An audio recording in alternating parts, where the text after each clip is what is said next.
अयोध्या में रामलला की प्राण प्रतिष्ठा को लेकर पूरे देश में उत्साह का माहौल देखा जा रहा है। सभी अपने तरीके से रामलला की प्राण प्रतिष्ठा की तैयारियों कर रही हैं और इसी कड़ी में कोटपुतली जिले के एक शख्स हिमांशु सैनी स्केटिंग करते हुए अपने घर से अयोध्या के लिए निकल गए। हिमांशु सैनी का अलवर शहर में सनातन गौरक्षा दल ने सम्मान किया। हमारे संवाददाता दीक्षित कुमार ने हिमांशु सैनी और उनके पिता अशोक कुमार से खास बातचीत की। जोश, जज्बा और हिम्मत और प्रभु श्री राम का जिसके साथ साथ हो उसको तो हर मुश्किल भी आसान हो जाती है। हमारे साथ एक ऐसा 10 वर्षीय युवक मौजूद है जिसने कोटपुतली से अयोध्या तक दूरी तय की है। बात करते हैं कि किस तरह वे जा रहे हैं और क्या पूरा मामला है। क्या नाम है आपका? मेरा नाम हिमांशु सैनी है और मैं कोटपुतली से अयोध्या जा रहा हूँ और मेरी उम्र 10 साल है। मैं क्लास 7th में पढ़ता हूँ। मैं एक बार वीडियो देख रहा था यूट्यूब पे, तब सभी लोग पैदल जा रहे हैं तो मैंने भी सोचा मैं स्केटिंग से जाता हूँ। तब मैंने पापा जी कहा तो पापा जी ने परमिशन लेके फिर हम कल चले थे कोटपुतली से और आज अलवर पहुंच गए हैं। तो आपकी जो उम्र के बच्चे हैं उनको क्या आप संदेश देना चाहेंगे? मैं ऐसे संदेश देना चाहूंगा कि कभी भी हार नहीं माननी चाहिए, किसी काम को छोटा बड़ा नहीं समझना चाहिए, हर काम एक समान होता है। हमारे साथ उनके पिता मौजूद हैं, इनसे बात करते हैं। बताइए, आपका बच्चा इतनी मेहनत कर रहा है। मेरा नाम अशोक कुमार सैनी है और जैसे हिमांशु ने बता ही दिया है कि मैं स्केटिंग से अयोध्या जा रहा हूं तो 704 किलोमीटर की दूरी ये तय करेंगे।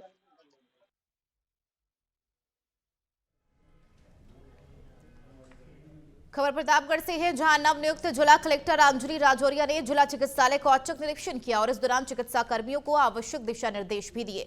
बता दें, जिला चिकित्सालय में लंबे समय से अव्यवस्थाओं की सूचना मिल रही थी, जिसके बाद जिला चिकित्सालय पहुंचकर अंजलि राजौरिया ने पीएमओ ओपी दामा के साथ मेडिकल स्टोर मरीज के साथ पूछताछ की और स्टाफ की स्थिति भी जानी।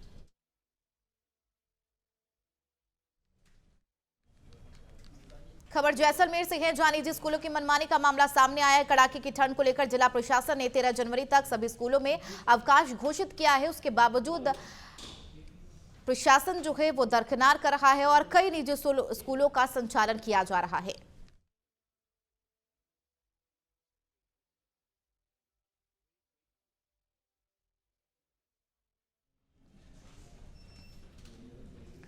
भरतपुर के बयाना में लोक परिवहन के बस में रेप करने का मामला सामने आया है। बस में एक महिला यात्री के साथ परिचालक ने दुष्कर्म किया। पीड़ित महिला ने इस बात की जानकारी पुलिस को दी और पुलिस ने मामले का संज्ञान लेते हुए बस जब्त कर ली है और आरोपी परिचालक को हिरासत में लेकर आगे की कार्रवाई में जुट गई है।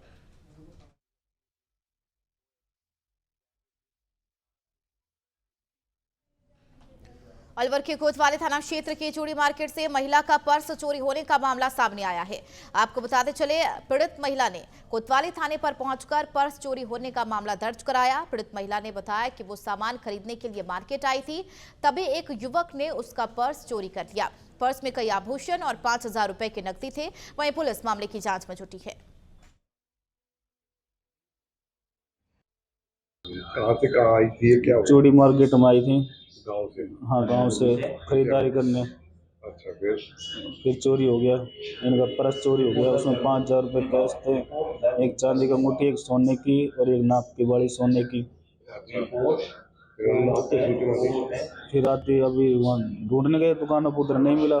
फिर मैं थाने में लिया इनको रिपोर्ट दर्ज कराने के लिए। चोरी हुआ या कोई ले गया इनको? बैग में से पीछे से चोरी हुए हैं। बैग की चेन में से? हाँ, चैन में से। हनुमानगढ़ के रावतसर क्षेत्रीय वन अधिकारी ने अवैध पेड़ों की कटाई और यातायात पर एक्शन करते हुए 2 पिकअप और 2 ट्रैक्टर को जब्त कर लिया।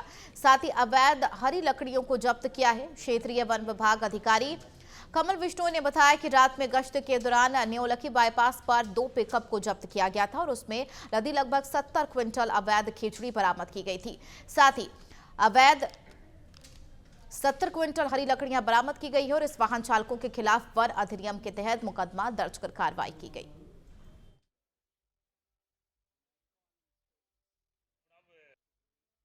न्योलकी के पास रात्रि गश्त के दौरान 2 पिकअपें जिनमें खिचड़ी भरी हुई, कुछ देसी कीकर उसके अंदर भरे हुए हैं, जिनको रोककर पूछताछ की तो उनके पास कोई परिवहन संबंधी कागजात अन्य परमिशन नहीं मिली। वन अधिनियम के तहत मुकदमा दर्ज कर आगामी कार्रवाई जारी है। चाहिए मुदी थाना क्षेत्र के चित्तौड़ पुलिया पर बीती रात कार से आमने सामने की भिड़ंत हो गई है, जिसमें बाइक सवार 2 लोगों की मौत हो गई, जिसकी सूचना मिलते ही सदर थाना पुलिस मौके पर पहुंची। जानकारी के अनुसार कार सवार बूंदी टनल से कोटा की ओर जा रहे थे, तभी बाइक सवार अचानक गलत साइड पर आ गए, जिससे सामने से आ रही कार ने टक्कर मार दी, जिसमें 2 लोग पूरे तरीके से झुलस घायल हो गए हैं, जिन्हें उपचार के लिए जिला अस्पताल ले जाया गया, जहां उपचार के दौरान दोनों की मौत हो गई।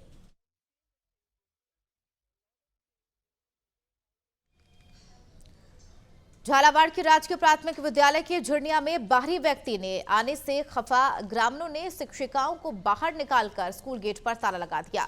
ग्रामीणों की मांग थी कि विद्यालय की एक शिक्षिका के पास कोई बाहरी व्यक्ति आता है जो नशे में या हंगामा भी करता है और छेड़छाड़ करता है, जिसके चलते विद्यालय का माहौल खराब हो रहा। ऐसे में शिक्षिका को तुरंत प्रभाव से इस विद्यालय से हटाया जाए।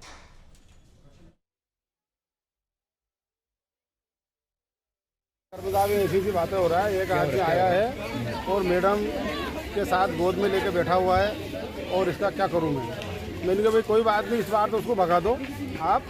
कहने साहब वो चक्कू ले गई, मेरे कह रहा काट दूंगा, या कोई अंदर आया तो स्कूल के अंदर आया तो मैं काट दूंगा। तो फिर उसके बाद में मैंने उसे की, मैंने शाम लाल से मैंने कहा भाई आप लड़ाई झगड़ा मत करो कि हम गाँव वाला जिसको मार देंगे, ऐसे कर देंगे। मैंने कहा मैडम को ही अपन भगा देंगे, कोई बात नहीं है। मैंने कहा मैडम के पास आता है तो मैडम को मिलने वाला होगा वही आएगा, दूसरा तो कौन आएगा। झालावाड़ के झालरापाटन में गौ तस्करों को रोकने का प्रयास कर रहे गौरक्षक पर कुछ दिन पहले वाहन से कुचलने का प्रयास किया था। इसी घटना से आक्रोशित गौपुत्र सेना के सदस्यों और गौरक्षकों ने पशु चिकित्सालय से रैली निकाली है और मिनी सचिवालय पहुंचकर आरोपियों की जल्द गिरफ्तारी की मांग की। साथ ही गौ तस्करी पर प्रभावी रोकथाम और गौरक्षकों को पुलिस सहयोग उपलब्ध कराने की मांग की है। साथ ही अतिरिक्त जिला कलेक्टर नरेश मालव और अतिरिक्त पुलिस अधीक्षक चिरंजीव लाल मीणा को ज्ञापन देकर आरोपियों की जल्द गिरफ्तारी की मांग की। लगातार झालावाड़ जिले में गो तस्करी हो रही है। 50 रुपए के स्टैम्प पे मात्र तस्कर छूट जाते हैं। इनके खिलाफ सख्त धाराएं लगाते हुए इनको 10 वर्ष की सजा कम से कम होना चाहिए। इसी धाराओं का प्रशासन के पास अधिकार होने के बाद उपयोग नहीं करते हैं और गोवंश गौशाला नहीं पहुंचने के पहले गो तस्कर छूट जाते हैं। और लगातार गो तस्करी झालावाड़ जिले पर चरम सीमा पर है और जिस प्रकार से विनीत जी पर हमला हुआ है ये दुर्भाग्यपूर्ण है। इनके मुख्य सरगना कौन है कौन नहीं, उनको पकड़कर ऐसे अपराधियों का उत्तर प्रदेश जैसे इनकाउंटर करे, ये हमारी सरकार से मांग है। गोरक्षा हिंदू दल प्रदेश अध्यक्ष राजस्थान जितेंद्र। उधर शाहपुरा विधायक मनीष यादव विधायक बनने के बाद पहली बार शाहपुरा के उप जिला चिकित्सालय परिसर पहुंचे और सरकारी अस्पताल का निरीक्षण किया। इस दौरान उन्होंने अलग अलग वार्डों में जाकर एडमिट मरीजों से उनका हालचाल जाना और वार्डों में फैली अव्यवस्थाओं और शौचालय में गंदगी को लेकर कड़ी नाराजगी जताई है। शाहपुरा के उप जिला चिकित्सालय में एमआरएस की सत्ता बदलने के बाद पहली बैठक आयोजित की गई थी, जिसकी विधायक मनीष यादव की अध्यक्षता में संपन्न हुई।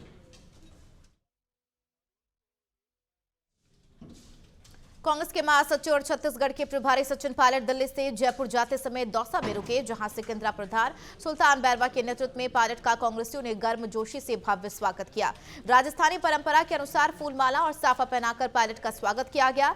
इस दौरान सचिन पायलट ने राहुल गांधी की भारत जोड़ो न्याय यात्रा पर कहा कि 14 जनवरी से मणिपुर से यात्रा का आगाज हो रहा है। मैं समझता हूं इस यात्रा से हम सबको बहुत प्रोत्साहन मिलेगा और देश भर के कांग्रेस जनों और आमजनों को जुड़ने का मौका मिलेगा। पायलट ने कहा हम सब राहुल गांधी के साथ वहां जाएंगे और यात्रा का शुभारंभ करेंगे। इस यात्रा से देश जो हकीकत है उसे देखने और समझने का मौका मिलेगा। साथ ही लोगों से मिलकर न्याय दिलाने की जो मुहिम राहुल गांधी ने छेड़ी है उसे पूरा कर सकेंगे।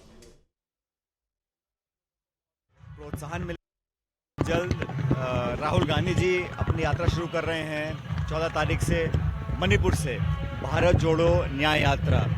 मैं समझता हूँ इस यात्रा से हम सब लोगों को बहुत प्रोत्साहन मिलेगा और देश भर के कांग्रेस जनों को और आम जनों को जुड़ने का मौका मिलेगा।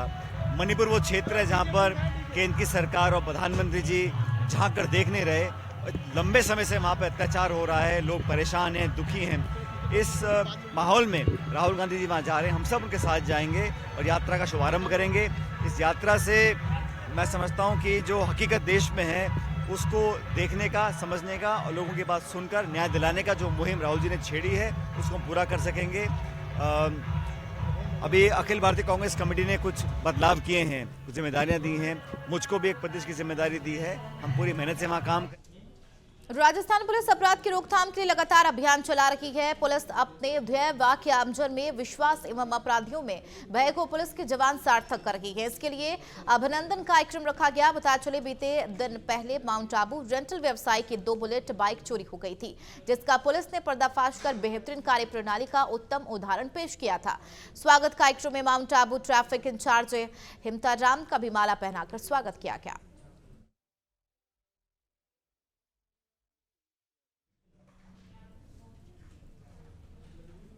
कोटा के गुमानपुरा थाना क्षेत्र के दुकान के बाहर खड़ी बाइक पर चोरों ने हाथ साफ कर दिया है। पीड़ित ने गुमानपुरा थाने में बाइक चोरी की शिकायत दर्ज कराई है। वहीं पुलिस ने दुकान में लगे सीसीटीवी फुटेज को खंगाला तो 3 से 4 संदिग्ध बाइक चुराते हुए नजर आए। पुलिस आरोपियों की तलाश में जुटी है।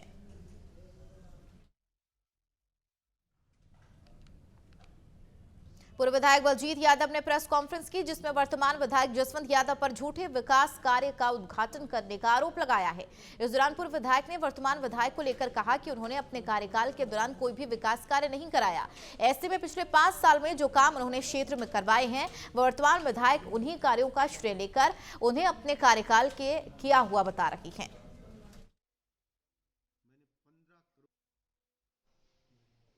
जसवंत यादव के द्वारा एक बहरोड में वार्ड 10 बोरिंग का उद्घाटन किया गया।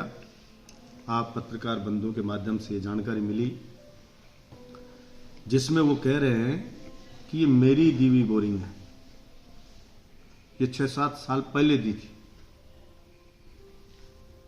तो मैं कहना चाहता हूं आपके माध्यम से कि कोई जनप्रतिनिधि इतना बड़ा झूठ बोल सकता है, इसकी कोई कल्पना भी नहीं कर सकता। और हंसी आती इस बात पे कि ये हैसियत रहेगी उस जनप्रतिनिधि की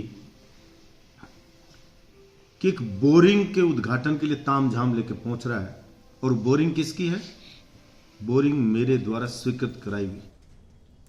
कटुमर विधायक रमेश खींची ने ग्राम पंचायत कालवाड़ी में विकसित भारत संकल्प शिविर का निरीक्षण किया। इस अवसर पर लोगों से अधिक केंद्र सरकार की योजनाओं का लाभ उठाने की अपील करते हुए कहा कि अब डबल इंजन की सरकार के फायदे गिनाए और कहा कि लोगों को जन कल्याणकारी योजनाओं से ज्यादा लाभ उठाना चाहिए। शिविर में एसडीएम सुनील चिकोनिया, तहसीलदार राजेंद्र कुमार यादव, थानाधिकारी महावीर प्रसाद सहित सभी विभागों के अधिकारियों ने भाग लिया।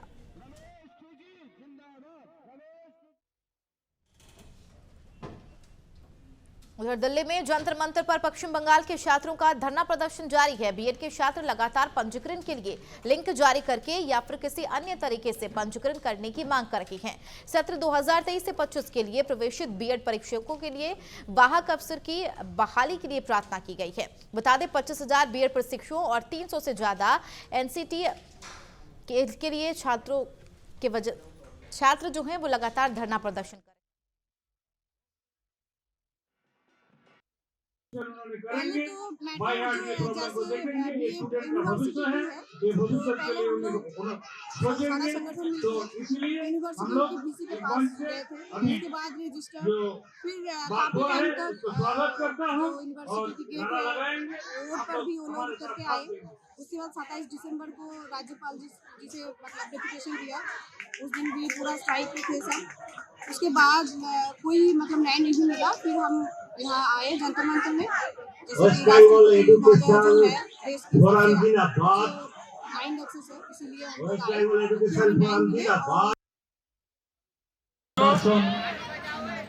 किया। 60,000 से ज्यादा स्टूडेंट यहाँ पढ़ता है।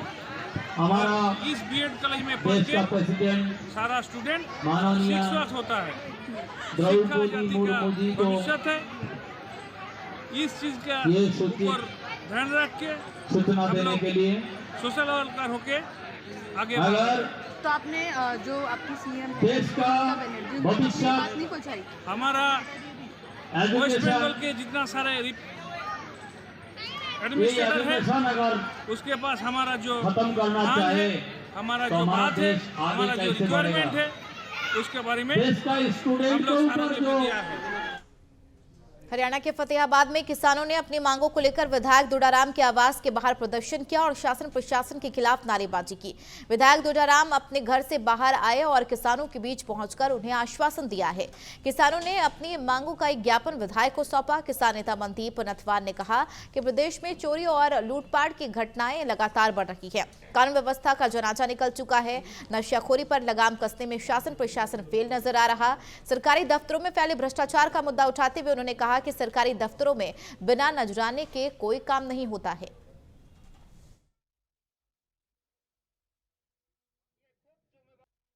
मांगे हैं जिसमें बिजली के बिलों के ऊपर सिक्योरिटी चार्ज लगाया जा रहा है। नशे का बहुत बड़ा मुद्दा है। बाढ़ से पीड़ित लोगों, बाढ़ पीड़ितों को मुआवजे का मुद्दा है। ड्राइवरों के ऊपर जो कानून थोपा जा रहा है उसे रद्द करवाने की मांग है। तमाम मांगे हैं। उन मांगों को मैंने फैमिली आईडी का मुद्दा, फैमिली आईडी में बहुत बड़ी हेराफेरी है, लोगों को चक्कर कटवाए जाते हैं। ये तमाम मुद्दों को लेकर आज हमने विधायक दुडाराम के घर के आगे धरना दिया, पकड़ी समाल जट्टा किसान संघर्ष समिति हरियाणा ने, क्योंकि हमने फैसला जिले में किया हुआ था। 2 तारीख को नापा का दफ्तर घेरा था और 16 को हम देवेंद्र बबली जो कैबिनेट मंत्री है उसका दफ्तर घेरेंगे, क्योंकि ये मुद्दे हैं जो किसानों के, जिन्हें हल नहीं करवाया जा रहा है। अभी विधायक जी आए हैं, वो आश्वासन दे के गए हैं, उस पर कितना खरा उतरते हैं, क्योंकि उन्होंने पहले भी 2 साल पहले सेम की मसले के ऊपर एक बयान दिया। पंजाब के श्री मुक्तसर साहिब में पुलिस ने 24 घंटे में हत्याकांड के गुत्थे सुलझा लिए हैं। पुलिस ने इस मामले में एक महिला और एक व्यक्ति को गिरफ्तार किया।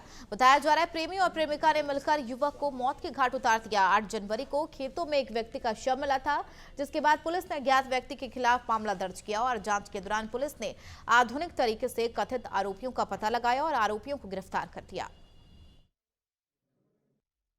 ਕੱਲ ਸਵੇਰੇ ਸਾਨੂੰ 9 ਵਜੇ के आसपास साड़ी टीम ਜਦੋਂ कासा ऑपरेशन करने जा रही सी, तो जो जलालाबाद रोड पे लिंक रोड पे एक डेड बॉडी मिली हुई सी, बिल्कुल अनआइडेंटिफाइड डेड बॉडी सी। उसके बाद में तुरंत पुलिस वालों हरकत में आंदे हुए साढ़े DSP NDPS संजीव गोयल और DSP मुक्तसर और इंचार्ज CIA गुरविंदर सिंह और SHO सदर मुक्तसर सारिया दी असी ਵੱਖ-ਵੱਖ टीम बना के सबसे पहले डेड बॉडी ਨੂੰ आइडेंटिफाई किया।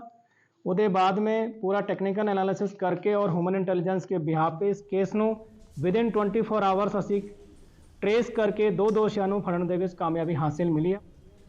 राजधानी दिल्ली में समाज सेवा के लिए मशहूर दीपक मदान, जिन्होंने कोरोना काल के दौरान निस्वार्थ भाव से लोगों की सेवा की थी।